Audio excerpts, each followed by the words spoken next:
Welcome back to The Stacks, a podcast where we talk all things books and reading. I'm your host, Tracy Thomas, and today I am joined by writer and scholar Dr. DaMaris B. Hill. DaMaris is the author of A Bound Woman is a Dangerous Thing. And today, for the Stacks Book Club, she and I will be discussing Toni Morrison's Pulitzer Prize-winning novel, Beloved. There will be spoilers today, so please only listen if you've read the book or you don't care about spoilers. Everything we talk about on today's show can be found in the show notes. There's a link there for you to find the books, movies, and articles that are discussed, as well as links to all of our social media accounts so you can stay connected to the Stacks.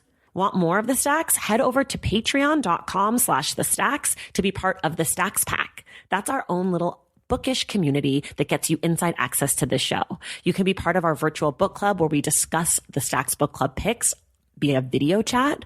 You can find out our guests in advance and a whole lot more. Head over to patreon.com/The Stacks and check it out. Make sure you're subscribed to this podcast wherever you get your podcasts. And if you're listening to us through Apple Podcasts, please take a moment to rate and review the show. All right, now it's time for the Stacks Book Club conversation with DaMaris Hill about Beloved by Toni Morrison.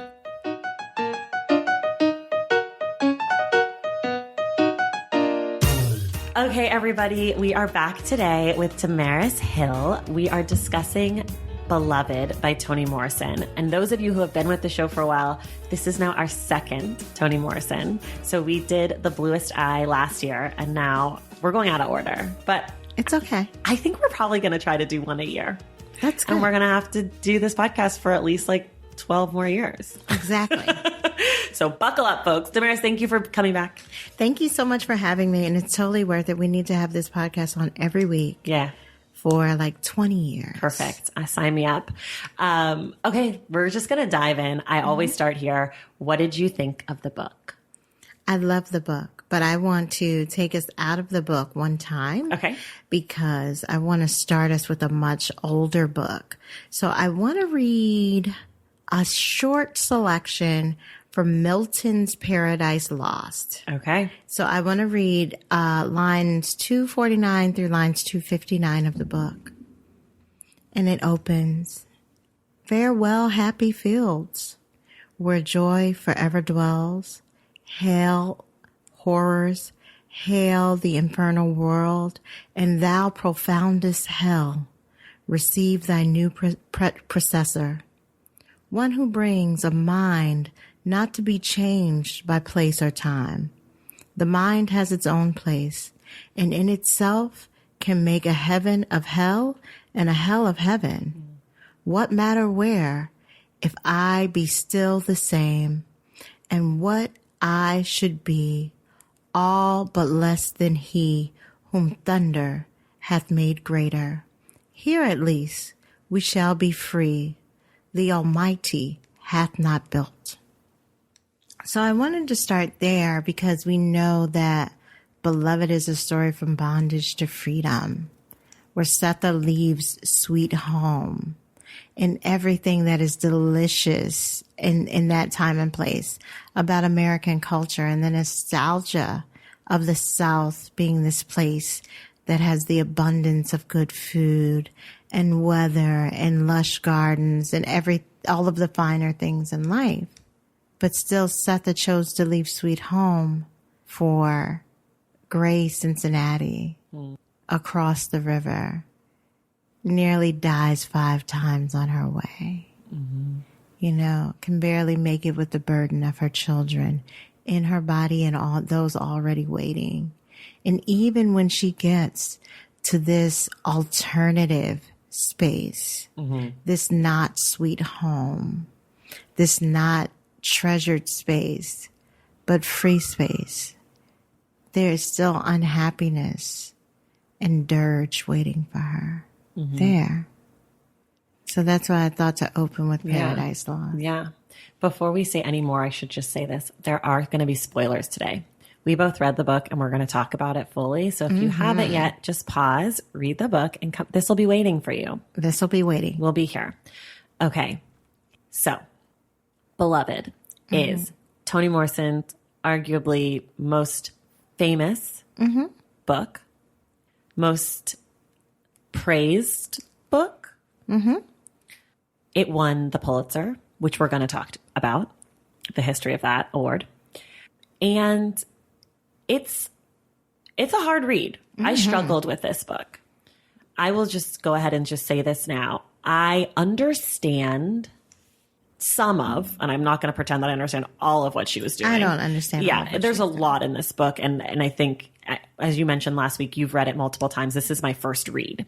So my first interpretation of it is that I really struggled, and I'm not sure that I got everything, but I also, I didn't really enjoy the reading of this book, or I didn't feel connected to this book in a way. And so one of the things I want to talk about, because I think it's super important, is that recognizing the genius and the skill in someone and still not connecting with the work, and that those two things can live in relationship with one another. And that just because you don't like something doesn't mean that you're discounting the work, because there are passages in this book that gave me all the feels that I read probably 4 times over. And then there were sections of this book where I had to keep going back because I wasn't paying attention, or like I had checked out, or I didn't get it, or I didn't care to get it. And that those things all live together. And like, how do we talk about things that are important, quote unquote, culturally? And if we don't like them. And we don't like them, right? Yeah. I mean, and not that I didn't like this book. I didn't enjoy it, but I like her dialogue, some of the best dialogue I've ever read in my life. And I could recognize that, even though there were times where I was like, I just want to be done. So like, let's think about this. What if the dialogue was the only thing that happened outside of the mind in the story? What does that mean? That means the rest of the story takes place inside the mind of Setha or Denver or even Beloved, because arguably we're not sure who the protagonist is. Right. Today I'll probably talk about, or I like to visit, the possibilities of the protagonist actually being Beloved and not Setha and not Denver. Right. Well, don't you feel that Toni Morrison is shifting the protagonist, that it's Absolutely. A braid, kind of? It's definitely a braid. Yeah. I don't know that any one of them, I mean, obviously there's the shifting of the narrators or the viewpoints throughout, and that goes, Paul D has some sections. Of course. What's Mr. Bowden? Is that his name? Has some sections. He has a section. Like, so there are Baby Sooks. Yeah. There are very marginal characters that have sections, but then also our allegiance is with all 3 of those women throughout. Absolutely. For sure. So yeah, I don't know that I could tell you who the protagonist is. Well, what if it's a Holy Trinity, right? The divine, the child, and the Holy Ghost, right? Sure. I mean, that seems really obvious now that you say that. I feel like I should have known that.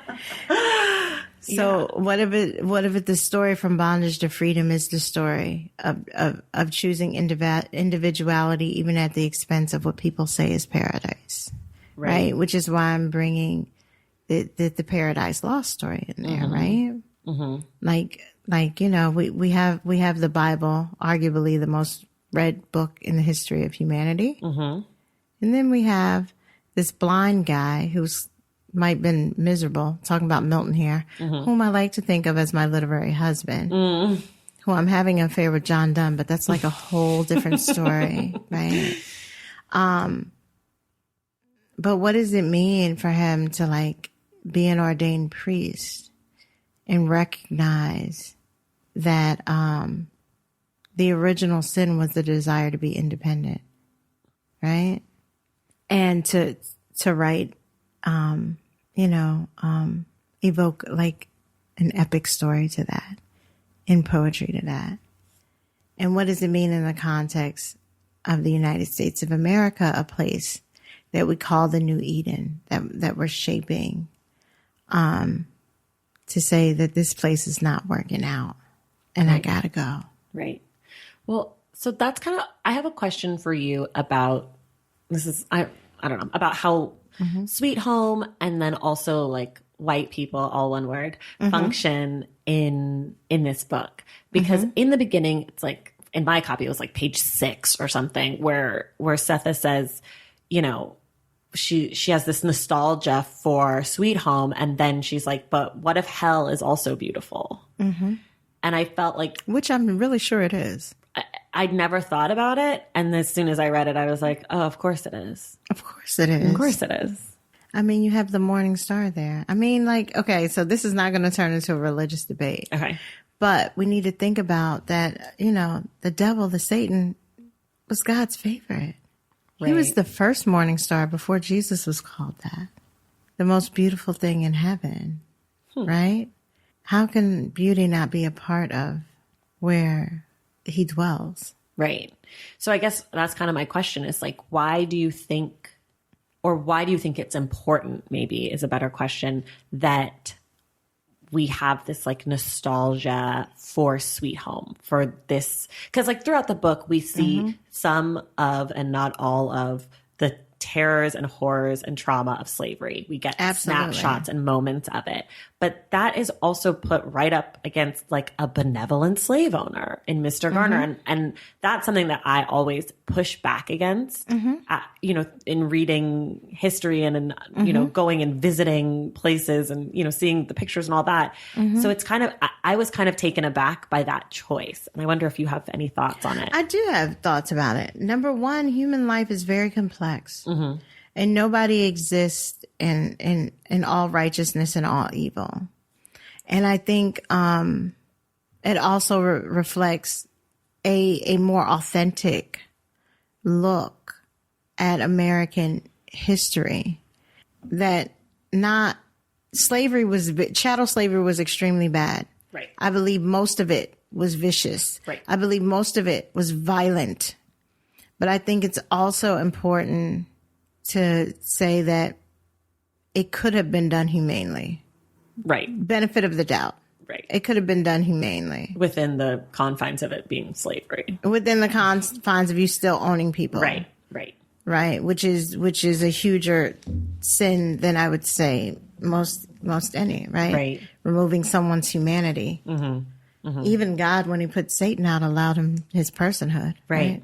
But I think it may be easier for me to interpret that because in my own family history, my family that does have a plantation past comes from a plantation that started being historically preserved in the 30s because I'm sure the South thought it was an ideal plantation. 3 medical doctors on the plantation.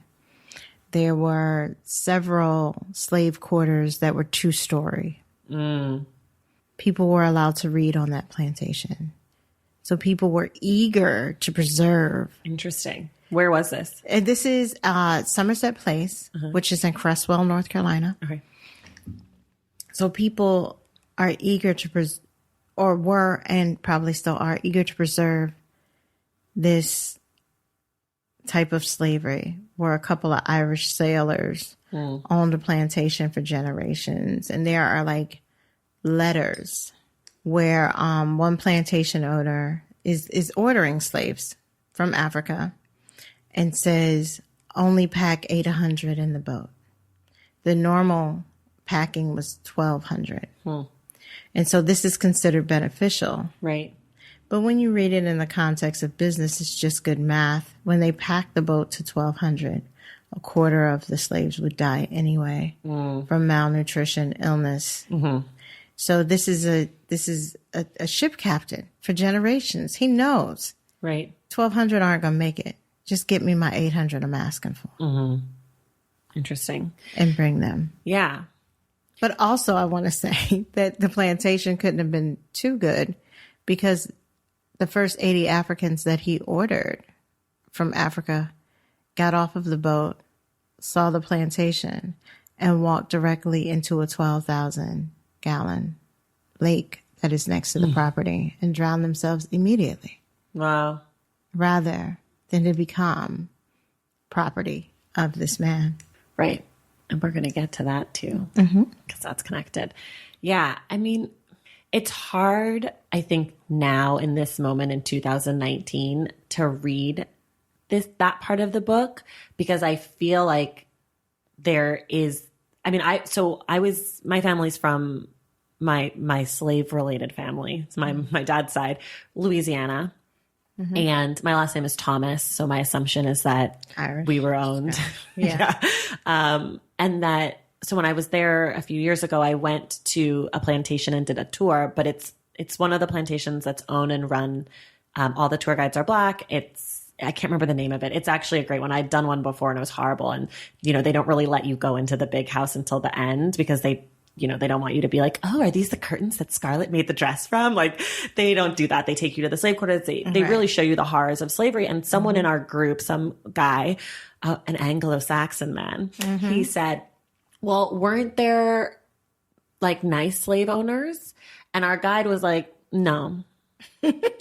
She was just like, no. If you owned slaves, like, no. There might have been degrees of terrible, but like, no. Right. And so for reading this book for me, I think what was hard about that is like, I think that people want to find a silver lining in slavery, and reading it from someone like Toni Morrison, who I know is so unapologetically, against the white gaze. I was reading it and being like, why did she do this? Like, why did she give white people or people who are looking for an excuse to be like, slavery wasn't so bad? Like, why did she give them the Garners? Well, it's easy to introduce the Garners, right? And to seductively lead people into thinking that the Garners were not compliant with everything that the school teacher was doing. Right. When of course they were. Right. They left their good legacy to school teacher. Right. That they didn't have to do that. And they didn't have to do that. Right. And I think it's real tongue in cheek and real seductive and real burlesque the way that Toni Morrison draws people in and say, oh yeah, even if this was some good slavery. Right. What happened? What happened? I didn't even think about it like that.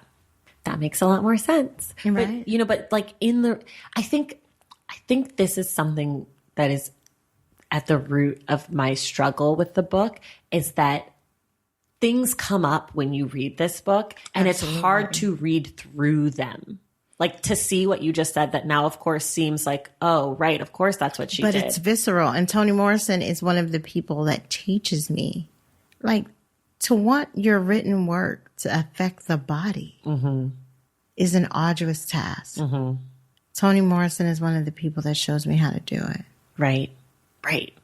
Yeah, because I definitely felt the bluest eye in that way, and I felt like I understood it. And this is better. Far more intense. This is a lot more intense. I mean, this is written, like 10 or 12 years after, so she's crafting, and this is her 5th book? And who knows how long she's been writing it and thinking about it. Right, and it's just been going. Right. So this is kind of a tangent, but something worth throwing out there. There's a podcast that I love called Still Processing. It's hosted by 2 Black culture writers at the New York Times, Wesley Morris and Jenna Wortham. And they did an episode on the Jordan Peele movie, Us. And the whole episode is about Toni Morrison's Beloved in relationship to Us. I need to hear it. You have to hear it. So I turned it on, and then I heard what they were talking about, and I knew we were going to do Beloved, and I was like, I haven't read it. I don't know. I don't want to listen. So I kind of had it on in the background. But I went back yesterday and listened. Okay. And it is fantastic. And it gave me so much more appreciation for the movie. Have you seen Us?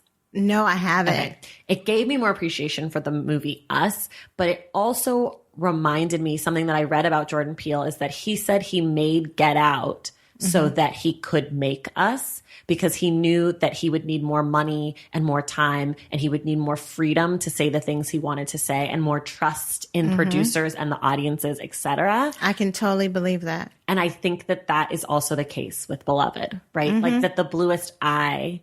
Oh yeah, the bluest eye is a critique of feminism. Is a way of acknowledging Black girlhood and its complexity and the risk associated with Black girlhood. But comparatively with her other novels, it's relatively easier to process. Like I'm like, yay, this is the ultimate YA novel. But yeah. Do you feel like that for yourself as an author? Like that you put out something first to make space for you to do things down the road? Well, so the novel that I'm working on about girls in prison, I think it's a YA novel. As soon as my agent read it, my agent's like super smart and super funny. So she read it and she was like, I sent her 25 pages. She hit me back within like 4 hours and was like, send me 100 pages. I sent her 100 pages. And then by 7 a.m. on a Saturday morning, she was like in my inbox. And she was like, I don't know what you're doing here, but you're doing something. So I didn't know what to say, right? Because this is Audre Lorde's agent. This is Lemony Snicket's agent. Like, this is somebody who would get me. So I'm all scared and anxious. And I'm like, thank you. And then the very next thing that she says is, this is not a young adult novel. It has children in it, but it ain't for children. And I was like, oh, beloved. I mean, the bluest eye, right? That's what I thought of. I was like, oh, the bluest eye. And I kind of like sat in my seat. But, and I'm going to extend this to you because you've already admitted or talked about your multiracial heritage, but I know how America is set up and you've had a Black girlhood.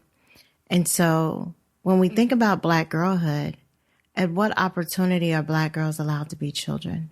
For me personally? Yes.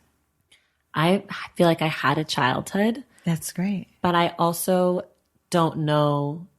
I feel like I had a childhood and I grew up in a place that, which we talked about a little bit off air. I grew up in the Bay Area, which is like very performative in its wanting to embrace multicultural and mixedness. And so I think that there were things going on around me that maybe I didn't understand or see, which is a sign of a childhood. Right. And I think also that that's what's happening in The Bluest Eye. And so forgive me, but the protagonist, and what's the protagonist's sister name? It's fine, because I don't even think they mention it very often. One right? of them is like something with a C. I can't think of it. So Pecola, of course, is kind of the person that we focus on in the story. But her two allies, the two sisters that are friends, right? Yeah.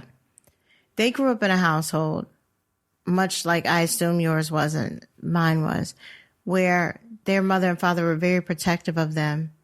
And that's why they didn't experience the same things that Pecola experienced, right?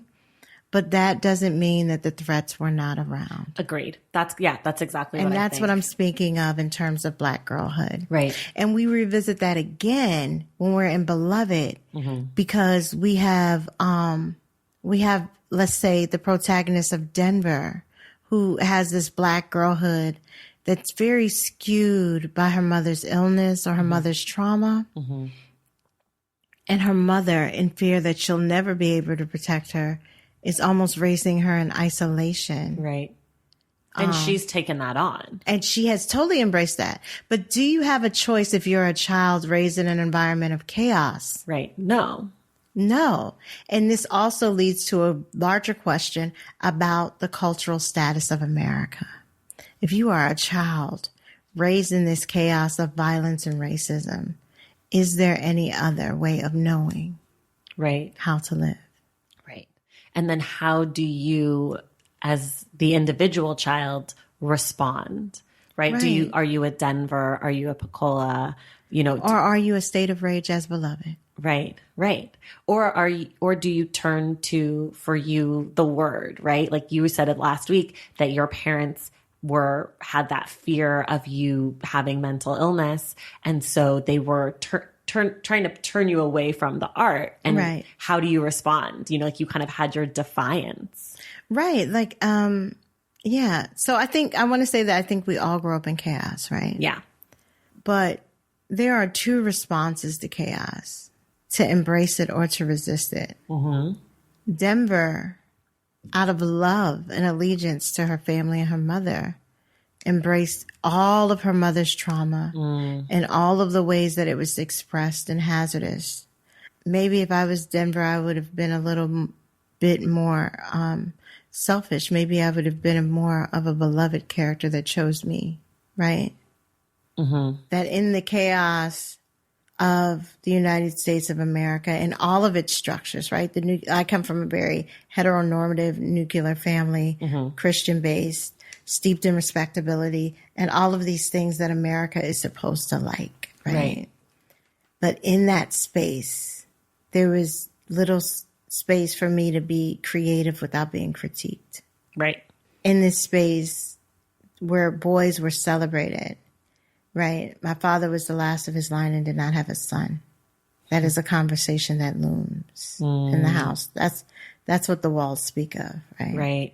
And so in that space, sometimes choosing yourself in your own rage becomes a means of survival, which I think happens with Beloved. Mm-hmm. That's how Beloved survives. She chooses herself and her rage. Right. Valentine's Day is upon us, and I've got love on the brain. Love for books. Duh, of course. Hello. Did you forget what podcast you're listening to? I love bringing you all great reads, exclusive author interviews, and behind the scenes book gossip. But I can only do that with your support over on Patreon and Substack. Our Stacks Patreon community, also known as the Stacks Pack, is where you can go for book club meetups, a private, very active Discord, and a year-long mega reading challenge to help you achieve all your reading goals. Plus, you also get that monthly bonus episode. Now, over on the Substack, you can subscribe to my newsletter, Unstacked, where I keep the book conversations going. I also give you a healthy dose of sports and pop culture, definitely some hot takes happening over there.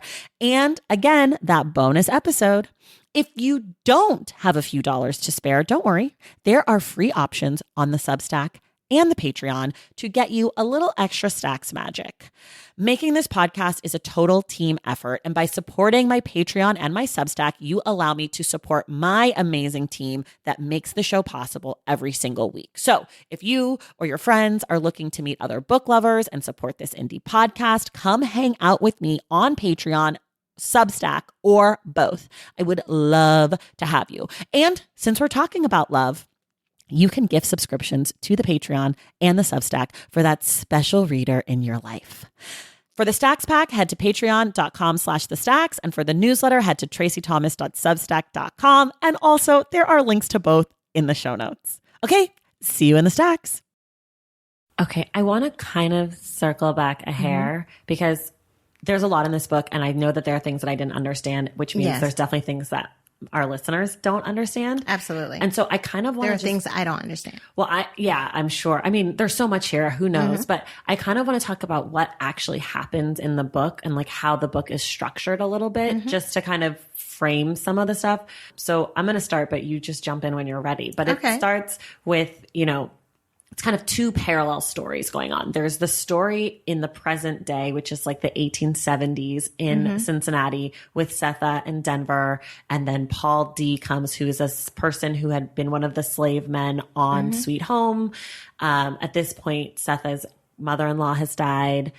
There's a haunted spirit in the house. The spirit is kind of like pushed out by Paul D. He performs a sort of exorcism, violent act of maleness. I don't know. And so that happens. Then a woman, they go to the carnival. Then they come home and there's a woman on their stairs. She's got no marks on her really. She's clean, but she's tired. She has some marks on her forehead, but she's clean and she's tired.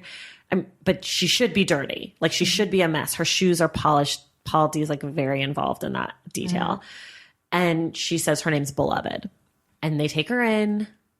And Paul D's kind of wary of her, but both of the women, Setha and Denver, embrace her, take her on to be their own. Setha at first is in a more general sense. So while all of this is going on, we're getting flashbacks of Setha and Paul D at Sweet Home and about their benevolent owners, the Garners. And school teacher. And then who comes over after Mr. Garner dies? It's a school teacher. And we learn about Setha's husband, who is Hallie. Haley, yeah. I was thinking like Halle Berry. And we learn that they have children and that they were planning to escape and all the violence and the rape and the torture and the burning and like just the things that you associate, I'm sure, when we talk about the horrors of slavery, but also much more specific, nuanced things, which I really appreciated. So these two things are going on at once. But one of the questions I have for you is what happened to Hallie? I think Hallie witnessed the rape and violations of Setha and either was disabled by the trauma or could not reconcile and be with a woman that had been, for lack of a better term, ruined. Like the thing about Setha is she had the right to choose her own man. Right. And she chose Hallie. Mm-hmm. And it's important to like kind of think about this, right? In the context of America. She chose Hallie, because he freed his mother. It's an act of, again, benevolence, but it's also a capitalist act, you know? Like this guy has the earning potential to free his mother. Mm-hmm. He can also do the same for me. Right. Right. And so then we have these tropes of womanhood that are playing out on the plantation, which we know is mythological on a plantation. You're only as safe as your owner allows, right? And so then she becomes this young woman who is able to choose her husband out of 6 men or 7 men, who, by the way, one of my favorite characters in this book is 6-0. Like, I would have totally been chasing him down. Mm-hmm. Like, hey. Yeah. And like it's bringing up 6-0 again, but 6-0, his lover was the 30-mile woman. Mm-hmm. He would walk 30 miles at night to be with this woman. Mm-hmm. Let's compare that with the potential of Haley's love, right? Mm-hmm. And how they're different. And Haley has a very Americanized view of love, right? Right. That revolves around this capital. 6-0 is like, no, my love is about the freedom of my heart and what I would not do for it. Right? Yeah. Yeah. And so we need to look at both of those things. But I want to go back to, since we're talking about love, okay, to Paul D and Setha. Mm-hmm. And again, dealing with this like cult of womanhood and how we think womanhood should be, and how many believe that the hysterias of a woman are just her desires for a good man. Mm. And then Paul D shows up, a good man, right? A man that claims to have always loved Setha. Right. And he's going to stick by Setha. Mm-hmm. And he shows up and he's happy to see her and is able to engage with her in the nostalgia about Sweet Home and even in the traumas of their mind, which cannot be spoken, right? Mm-hmm. Paul D is there. He says, even when he slept with animals, he thought of Setha, right? And he pushes her trauma and her crazy out the door. But what does it mean for beloved to show up in another manifestation? Right. And all fully intact and perfect. It means that even the love of a good man can't push away the trauma that has been induced by the lived experience. Right. And that you have to do that. And that yourself. You have to do that. And you know, from being in intimate relationships, a lot of being in intimate and loving relationships is accepting your partner's crazy. Right. And so I totally believe that the real story in Beloved is how do partners heal beyond the trauma that was induced by chattel slavery? How do man and woman come together outside of that trauma? So at first we try the logical, right? Paul D pushes out the crazy. Mm-hmm. Crazy shows up on your front door fully dressed. Mm-hmm. Looking great. Looking great. Like, great. Unscathed. Yeah. Think he was dealing with me? Yeah. All right. Yeah. Unscathed, right? Right. And welcomed once again. And then the crazy and the hysteria and the trauma is invited back into the house and slowly begins to manipulate and run every activity in the house. And what other people find repulsive about the story and have a hard time interpreting is this whole issue of how does Paul D actually come to consummate with Beloved. Right. Right. And how I teach it is like, let's think about it as a symbolic act. Is there any other way for him to be with Setha than to think that her crazy is real? Right.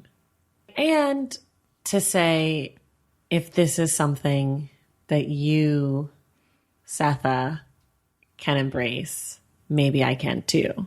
Or maybe I have to. Or maybe I should. Or maybe I will. Yeah. And I don't even know. I think it's pretty clear that Paul D is unsure if he should. Mm-hmm. But I think it's more that he has to. Right. But then also, there's also a part of that that's like Paul D coming to be with Beloved is also kind of like a call out of men. Absolutely. and their wants. Absolutely. It works on multiple levels. Absolutely. Yeah, like it's both like the metaphorical, but also the literal of like, you ain't shit. Right. Like, you gonna be with my daughter? That quick? Well, Yeah. he didn't know who she was. But Right. I mean, I don't think he knew who she was. But that both of those things are there. Like, really, Pa? And that's kind of like the genius of it. And then his disdain, right? Right. For then beloved has to go, right? Because beloved becomes the manifestation of his shame. Right. Because she kind of is like a blank canvas a little bit. Absolutely. But in it, I guess she's a blank canvas and also like a black hole, right? She's both things. She's fully her own thing and her own entity that takes and sucks in. And then she's also just this nothing that everyone can project onto. I like to think of her more so as maybe like a funhouse mirror that's also this translucent window.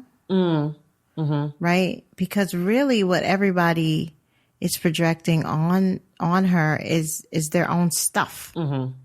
Like that's what beloved is. She's this pool of water. Right. Of course there are things in the water, but she's reflecting your stuff. You're ugly. Or when Setha fully surrenders to the trauma and then indulges beloved, right? And embraces and indulges beloved. What does that look like? So even when Setha gave all her love, beloved gave all the love back, right? Even in a way that overtook her, right? Right.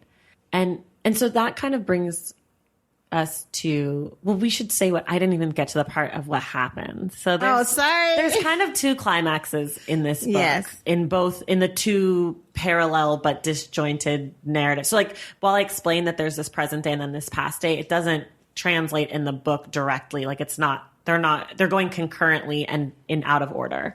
But as the mind does. Right, as the mind does. And so after Setha, she sends her kids away to be in freedom with their grandmother.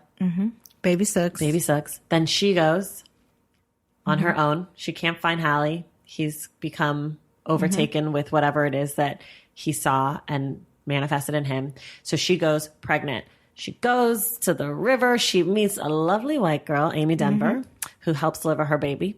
Then she gets on a boat. She crosses the river. She goes to Cincinnati. She's there for like a month-ish, 28 days or something. And then there's a big party and surprise, surprise, school teacher and his white friends and family members come to get Setha and her kids. Setha sees them. She goes into the shed to kill all 4 of her children because she does not want to be a slave again. And she does not, even more than that, want them to endure the horrors of slavery. Unfortunately for everybody, no one comes in to interfere with it. I shouldn't say unfortunately for everybody. And then what happens is that she starts with her unnamed 2-year-old crawling daughter, just crawling, question mark. Crawling already, question mark, daughter. And she uses a saw and she kills her. And at that point, Stamp Paid comes in, who's the guy who helped usher across the river. He's like a local hero, pal, everybody. He freed everybody. He's the man. He comes in and stops and saves Denver, the baby, and it's 2 boys. And the 2 boys. And so then there's this is this huge traumatic event that changes baby Suggs. It changes Sam Paid. It changes everybody who's there and has witnessed it. Including school teacher. And they don't end up taking her back because the slave school teacher and his people are like, this is not good. Like, we can't. There is nothing. There's no redeemable slavery to be had with this situation, basically. We can earn no money on these people. These people are wrecked. So that's the one climax. And then the other climax comes kind of, I guess, later. Well, I don't know where the other climax is. Maybe it's the final getting rid of beloved. Maybe. Or maybe it's that redemption for the act, right? Yeah. So then there's this mirrored scene at the end of the present day story where Denver has so Denver does what no one else does, which is she's able to kind of reach out of her own stuff for help.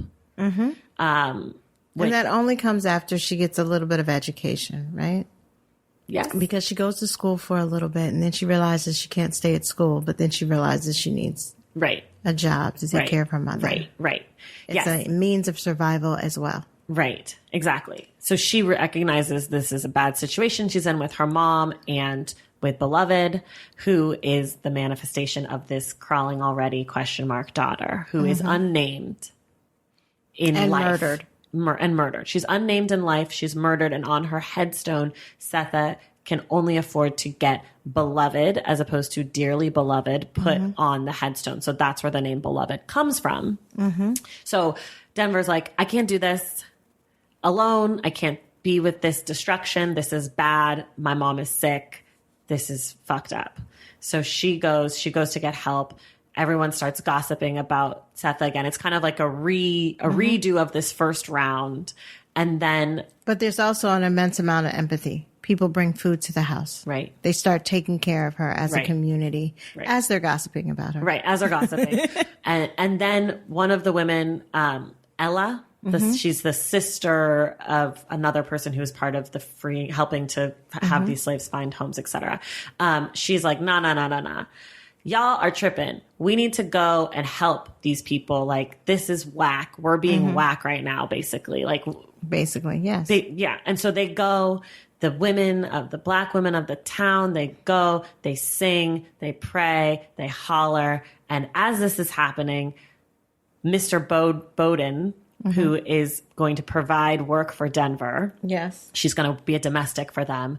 He's coming around the corner, and Setha sees him coming down and his hat coming around the corner, and she thinks, holy shit, school teacher is back. So there's this flash of she can't discern. She can't figure out what's going on. And I think that's very telling, too, and very symbolic that once you've been traumatized by a white guy, she can't discern that this white guy is in some ways becoming a type of agent in her life. And so she goes to attack him with an ice pick. The women jump on her and save him and save her from killing him.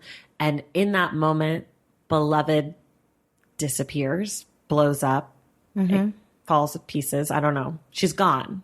Right. The trauma is healed. Yeah. So that's kind of, and then there's a reconciliation between Paul, Dee, and Setha and everybody, and which is the least interesting part to me. Right. Very uninteresting. I was like, okay. So that's the book, I think. That kind of does it. Yeah, that kind of does it. What I usually get people to think about with the book is why did the daughter have to go first? If there was such limited time and you had to kill 4 children, why would you begin with your daughters? If infanticide is your only option, right, in a chattel slave system, why would you begin with your daughters? Maybe because of the pain that she suffered with the rape and the taking of her milk, her breast milk. And then also, kind of what you were saying about Hallie is that he had a earning potential, or he had in her mind some agency. He was able to do something, and she really wasn't. So maybe that's why those horrors for the women were worse. I think so. At least for her, in her interpretation. Absolutely. And also, a lot of people are unfamiliar with the prices associated with commodified bodies in chattel slavery. Talk about it. Yeah. And so a guy like Haley might be worth $1,200 to $1,500. Children were usually worth a couple of $100, $200 to $300 in that time. A black woman that could bear children and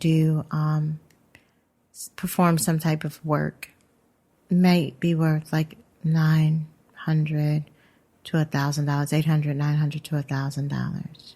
But if a black woman was beautiful, or if people thought that she had the potential to bear more children than average, or to be used for a type of sexual exploitation as Ella was, then then that woman was worth about $5,000. So the type of victimization and exploitation that would happen for women was different than the expectations of exploitation for men. And not that men did not experience the same type of violations and exploitation. But when we're thinking of a gendered Victorian society, if you're thinking of infanticide as a type of mercy killing, then God have mercy on my daughters first. Right. And it's historically, and it's probably true for your family too, why Black women are better educated in the Black community than Black men. Because prior to about 1950, 95% of Black women in the workforce were in domestic service, which subject them to the same types of exploitation and violation of chattel slavery. Right. So if you did not want your daughter to be subject to that, you had whatever available resources you could garner, and you would educate her so that she can find work outside of someone's home. I've never thought about that. Though I do know a few years ago, The Atlantic did a study on like who are the most likely readers, and it was college educated Black women. Absolutely. And that information was shocking to me when I saw it, not because I think that Black women don't read, but just because I think like a lot of things we're sold a bill of goods about who is smart and who reads and who's educated and what that looks like. But now you adding that layer of that is something that is handed down to us as us being Black women as part of the legacy and the, generational trauma of slavery. I'm always fascinated by these nuggets that I learn that are from slavery. And there's so many of them. That's just one. I mean, we're only like 5 or 6 generations out. Like you have to think about that. Right. And that's so, I think like what is always so mind blowing for me is how much of it is still so related to slavery and how easy it is for certain people to say it was 200 years ago, get over it. And it's like, wait a second. I'm learning today in 2019 that one of the reasons that Black women are so well educated is to avoid being raped and abused and exploited from slavery, and that you're telling me to get over it because like that to me is always like makes my stomach hurt a little bit and makes my brain spin, and like, that all of this is still so connected. Very connected. And it's easy for people. Like I have a friend, he's Italian or whatever, and he said to me today, we were talking about, race relations in this country. And he's like, so what? Every person needs to apologize for slavery? And I was like, he was like, my family wasn't even here during that time. And I said, you know what? You're right. They weren't here. Like your family's only been here about 1.5, 2 generations. I was like, but my family's been here since the 1780s, and those are the white ancestors that have documentation. Trust me, they did not bring any Africans with them when they came. The Africans that they purchased were already here. Right. Were already here in 1780s. So you may not feel personally responsible, but what I'm telling you is that you benefit from this system. Right. And that if you don't understand the complexity of the ways that you benefit, then you should revisit a history book.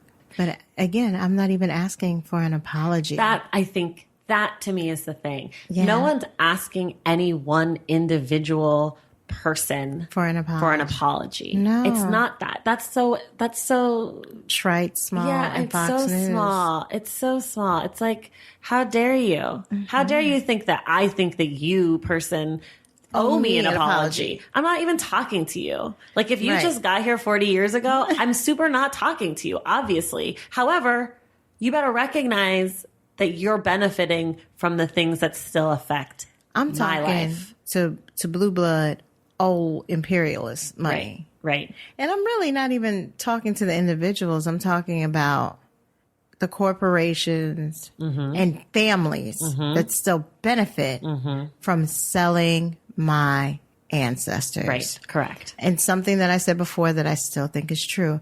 I cannot look at the red ribbon on the side of a quarter and not think it's the blood of one of my ancestors. You can tell me it's copper all you want. Right. I mean, so I have a friend, I might have told this story before, but I have a friend who is his family's from Virginia on his dad's side.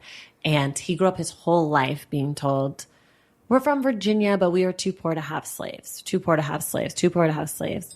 And he was at home or at his grandmother's house, maybe she'd passed away or something, I can't remember why, and found saved bill of sales, like census or whatever or inventory. That's the right word. Inventory of his family's slaves. And not only did they have slaves, but they had a lot of slaves. And I understand how that could fuck you up. If you think your whole life, sure, my family's probably racist. Sure, I get it. But like, that's a whole other reckoning. Right. And then there is the mourning of the amount of wealth lost. Right. Once people were emancipated, that I'm sure is some type of family trauma that's not being dealt with. So rather than to admit that they owned people and lost all their money, and they're still right, not the white people that I'm not going to say not the white people, but they're still not waspy, right? So like you had all the wealth, but your cultural inheritance is not WASP. Right. Better you say you didn't own slaves than right. say than that to you say did and you lost it. And you lost it all. Right. But right. that's the story of America. That's right. Like Thomas Jefferson went broke at least 3 times. Right. Right. And that for this friend of mine, that even still, I'm not asking you for an apology. I recognize that you are as far away from slavery as I am. Right? Like I recognize that these are your ancestors. And if I can do that work as someone whose ancestors were brutalized, how come you can't do that work as someone whose ancestors profited from and or benefited from, you know, like that's the question. It's like constantly being put on Black folks to get over it, to move on. It was so long ago, but there's never this conversation of like, well, then you get over it and freaking hand me some shit. Like you pay me back. Right. Bitch better have my money. That all about it. BBHMM, right? Right. And like that's the thing that comes with the conversation about slavery now. That's like kind of a little mini version of what my brain does when I learn something about why Black women are so educated. And that's important, right? It's important to say, I cannot have my ancestors back. Again, I only know what part of Africa some of my ancestors came from because you thought that my ancestors were at a benevolent plantation. So we have the original records where he's asking for people from a certain region of Africa. That's amazing that you have that. Is it? I mean, it is. Like I could, my father who has passed away, he was much older. So he was like grandparents' age for most people. Yes. And I tried to find information and I could only get to my grandmother.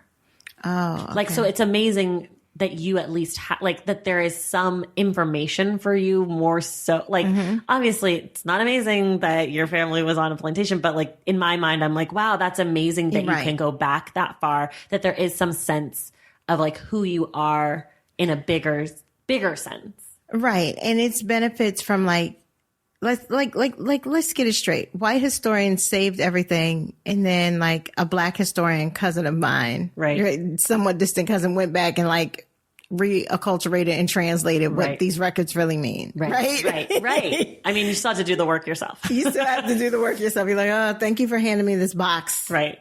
But I still think I want to go back to the book about killing beloved first. And then, you know, Denver, of course, was born on free soil. So Denver would have probably been fourth in the line of infanticide. Beloved, then the 2 boys, then Denver. That's probably how I can imagine it going down. But Black women's bodies within the context of American culture and capitalism have always been the cornerstone, serving 2 functions. The first function being work and production, and the exploitation and benefits that someone that owned a woman could get from that. But then the other was the line of credit that was waged against her offspring. Say more. And so, again, I say, for a lack of a better term, the first credit cards in America were the bill of sale of, or the bills of owning people. Because you own this Black woman, she can potentially have 5 children. So within the next 10 years, your net worth would be this. I see. Right?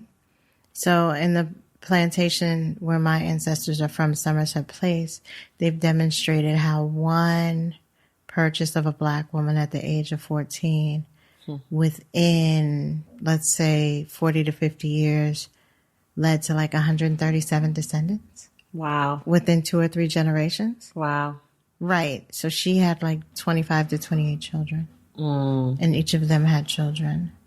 And within a couple of generations, 2 or 3 generations, 173 people. Wow. From her body. Wow.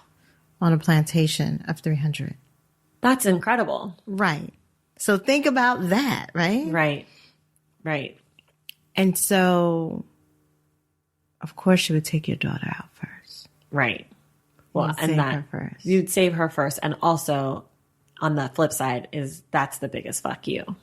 Like what you said earlier, you said something that's like business sense about the 800 slaves on the ship. On Seth's side, that business sense of being like, okay, you're going to come for me? Well, let me just take out your most valuable thing first, in addition to protecting my daughter, but also this other calculation on the other side. That's what fear and rage looks like when they come together. Right. Right. Okay. I kind of want to shift quickly. Let's do it. I had asked some people who listen to the show what they wanted to talk about. And one of the things that came up from Hunter was he said he wanted to hear us talk a little bit about the it's not controversy. This book won the Pulitzer, but before it won the Pulitzer, it was a finalist for the National Book Award that it didn't win. And a group of Black writers, it's like 48 or something, including Maya Angelou, they wrote a piece in the New York Times book review that was like, what the fuck? This book is great. And you guys are, I don't think they used quite these words, but this is racist. Like this is anti-Black and this is prejudicial and this is missing the greatness of our work collectively through Toni Morrison. And then a few months later, she won the Pulitzer. Right. And so I think some people take that as a cheapening of her win. And some people take it as I guess the opposite of a adding to her win. I wonder what you think about all of that. First of all, I think the work stands alone in its greatness. I cannot make the work greater than it already is. Correct. Maybe the narratives around the work shift and they change, but everything about a committee being biased towards work is very plausible in the United States. Sure.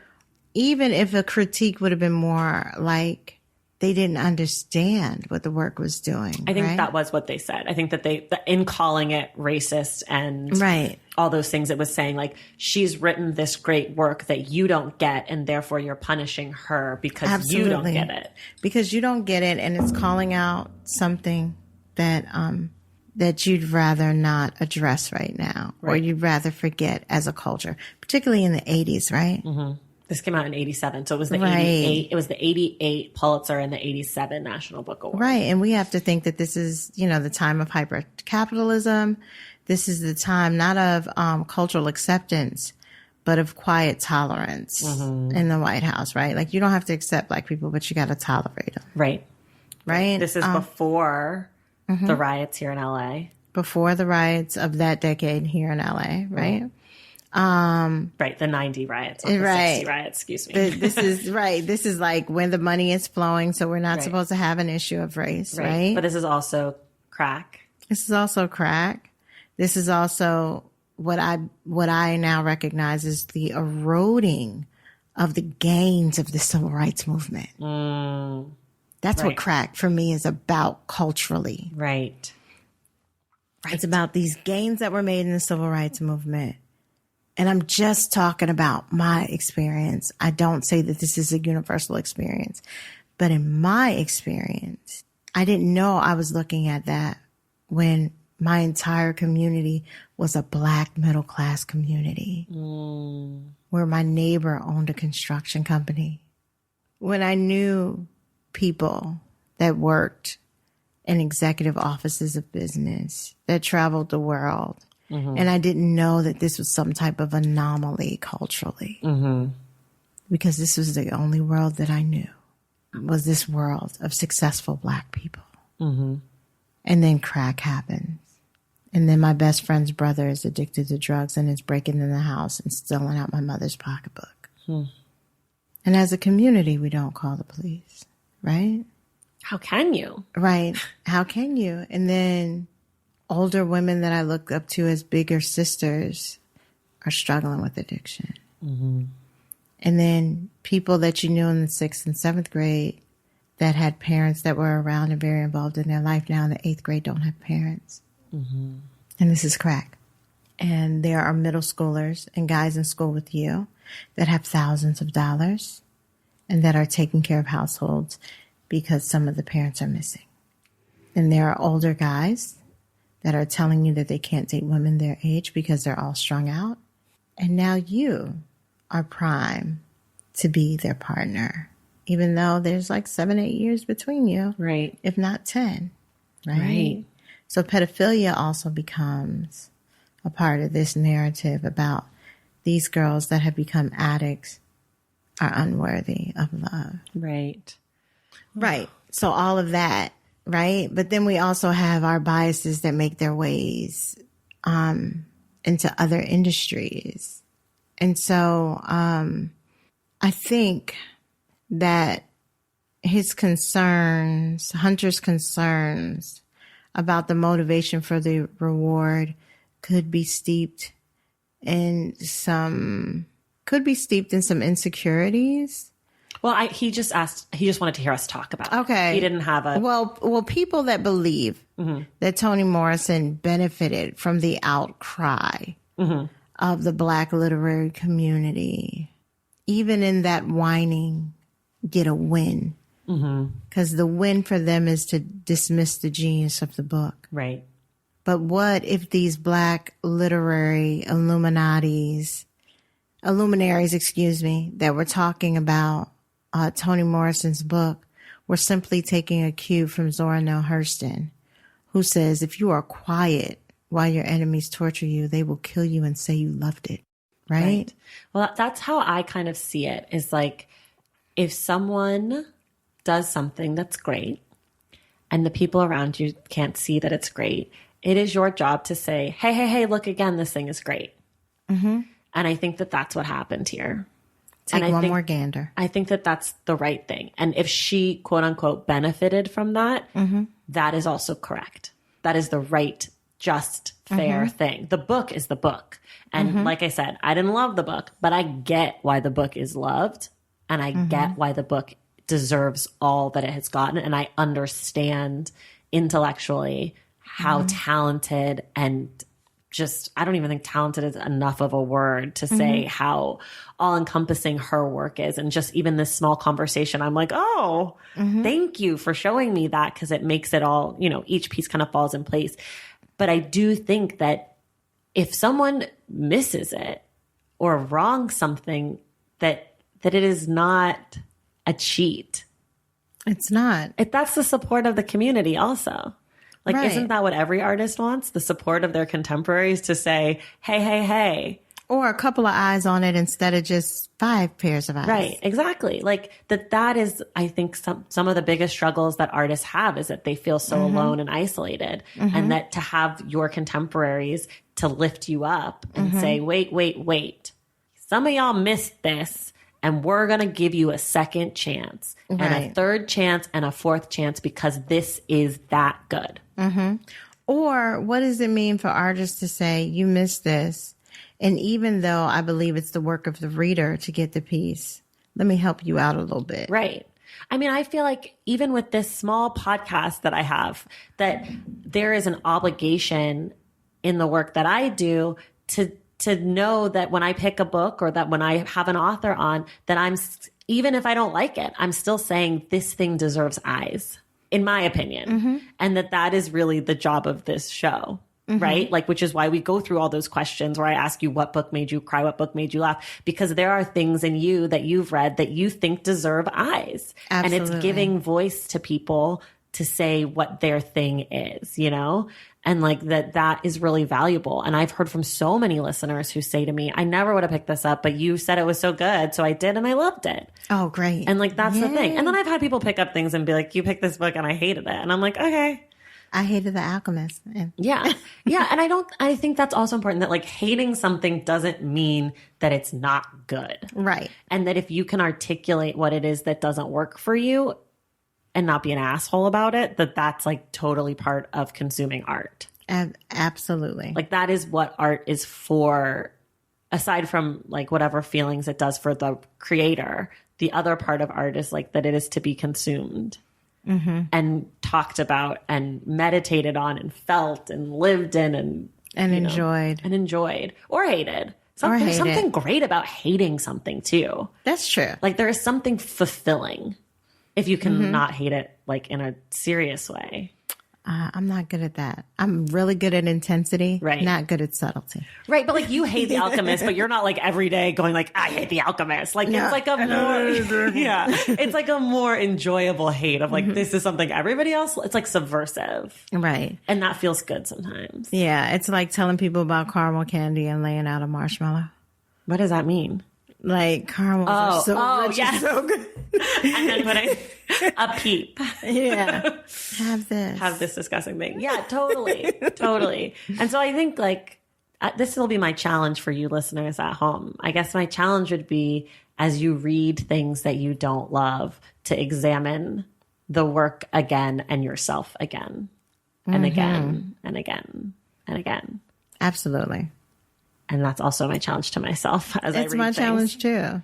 It's hard. Because you come with so much stuff. We all come with so much stuff to the thing. We all come with stuff. And I am like, so, and it might just be the, like the church girl in me. I'm like so kind of bound to classical literature and ancient mythology and things like that I can just read a book for that. Right. Yeah. Right. And miss some of the other things that it's doing, because contemporary literature is so good. It is. It is. It's so good that sometimes I'm like, oh, I'm being too biased. Right. Totally. So we're not going to do the thing that we always do, which is talk about who we think should be in the movie, because there's like a pretty iconic movie of this. Like it's Oprah, it's Thandie Newton. Like we're not going to redo this. No. But I do want to quickly just talk about the title. Okay. What do you think of the title? Do you feel that the title is accurate to you, whatever that means? I think so. I like the analogy, or the reason it's giving for beloved. Everything in there is precious and beloved. I think so. Yeah. I liked it too. It works on multiple levels. Exactly. It's so much. And there's so many things that are beloved to the people and for good and bad reasons, and obviously the character. We usually talk about the cover, but my cover is the movie version. Yeah. And then the other cover that's like the red one with, it's just like, there's too many versions. Yeah. It's just like, okay. But I will tell this quick story that we have to go. We're so over, but this book deserves extra time. I don't care. I bought my copy at a used bookstore and I never opened it. I've owned it for a while now, but I'd never opened it. And I finally opened it to read it for the show. And there is a ton of notes, of purple notes. You are so lucky. Well, the person who had this book before me was obsessed with the time and the age of everybody. So there's like a purple timeline, everyone's age, all the they were obsessed with beautiful cursive, beautiful calligraphy. Yes. And it stops halfway through out of nowhere. There was a half bent page, which people who are listening know I hate a dog-eared page, drives me up the wall. And I was like, what have you, like the whole page was folded, and then there's no more writing. And I think they must have surrendered to the book. I think they'd read the book before because they were so obsessed with these details. How would you know to be writing down the years unless you knew? You know what I mean? Like, Like it was their study copy. Yeah. It wasn't like they were like, okay, this character did this. Like, oh, important moment. What she's saying here. It was literally like, must be 36 years old. Or maybe they were tracing it against the historical article that inspired the book. Yeah. But I definitely felt like, ooh, I like when I get to use book and there's writing. Me too. It's like a treat. Sometimes it gets on my nerves, but depends on what they're writing about. It does. And what they're highlighting. I'm like, sometimes like, that's the important line on this page to you? Like, nah. I get it. And I prefer if they write in pencil because it's more subdued. This was purple. Right. Which was, invasive. I really got over it. Okay, well, that's all I have for you. Do you have anything? I'll let you have the last word on this one. Who was your favorite person in Beloved? I talked about 6-0 being mine. 6-0 and walking 30 miles for his woman and a 30-mile woman. I liked 6-0 as a character. I definitely was like, this is the part that I probably would like to see like in the movie version, right? It never happens. Oh no, he's not. I have not seen the movie. He's not in the movie. No. Well, that would be the character. That's like the character that stuck out. Though, I don't know. I think I like Denver. I know I did not like Paul D. Okay. I was not into him from jump. All right. He's like, who's this scallywag coming around? Yeah, I didn't like this hobo. Him. Yeah, he felt a little too smooth for me. And even when we heard like his backstory, I never really felt that bad for him. Like I couldn't quite get on board with him. All right. So I don't know if I had a favorite character, but he was the one that I was the least into. That's cool. That's cool. Yeah. All right. Well, would you change anything about the book? The ending. How would you end it? I think I might have just ended with the like exorcism. Indeed. Yeah. I would have too. I did because I didn't care about Paul D, so I didn't need him to come back. Nope. I did not need a happy ending. No. And I didn't, I think I was just done. I was just done. But yeah, I think that's where I would have ended. Ditto. And I think I wouldn't have done it necessarily any differently. I mean, who am I to rewrite Toni Morrison? I just would have edited a little. Right. I can try to rewrite the Odyssey, but I would stay out of Toni Morrison. Yeah, I think I just would have ended it a little earlier. But I feel like this conversation has made me appreciate it even more. I told you this before. Usually when I come to a book that I didn't like so much on the podcast and then I sit down and talk to someone about it for an hour, I end up leaving it, liking it more. And sometimes the opposite is true. If I come really hot on a book and the person I'm talking to isn't as hot on it, it can bring me out of it. Like I can be like, oh, that is a mistake, or like, oh, that was bad. So. And I'm not saying that Toni Morrison did everything right, but it was so, people say haunting, right? Like she did get the haunting right, but it was so thought provoking. And another thing that I found interesting is that apparently a haunted house is only an American phenomenon. Interesting. Because we have so many ghosts in our closets. Yeah. That's like an American thing. That's interesting. Like there can be haunted places, but like the haunted house, like as an attraction, right? Or and as a phenomena, like houses were not like ghosts were not regulated to space and geography. Ghosts could be where they wanted to be. I see. But in America, they're in the house. They're in the house, and they're there. They stay with the property. What does that mean for the internal mind, right? Well, and it also gives you a sense that maybe you could outrun your ghosts. Yeah. Which probably you can't. No, and I think America tries. Yeah. That does seem very American. Yeah. Okay, we're going to leave you guys with that. Yeah. We're going to leave you with all your ghosts and your hauntings. DaMaris, thank you so much for being here. Thank you so much for having me, Tracy. I'm like hugging you from across and still nodding vigorously at everything you were saying over here, like some panting cheerleader. Like, yes. I love it. Oh, and everybody, I will link to everything we talked about in the show notes, as well as DaMaris's book, A Bound Woman is a Dangerous Thing, which is out in the world. So go get yourself a copy, and we will see you in the stacks.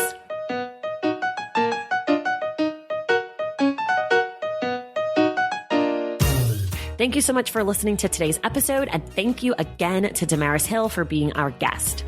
For more on The Stacks, make sure you follow us on social media at The Stacks Pod on Instagram and at The Stacks Pod _ on Twitter. You can also check out our website, thestackspodcast.com.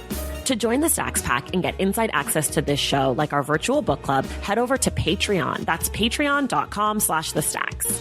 Make sure you're subscribed to the show wherever you get your podcasts. And if you're listening through Apple Podcasts, please take a moment to rate and review. Our graphic designer is Robin McCrite, and our theme music comes from Tegirigis. This show was created and produced by me, Tracy Thomas, and I will see you in the stacks.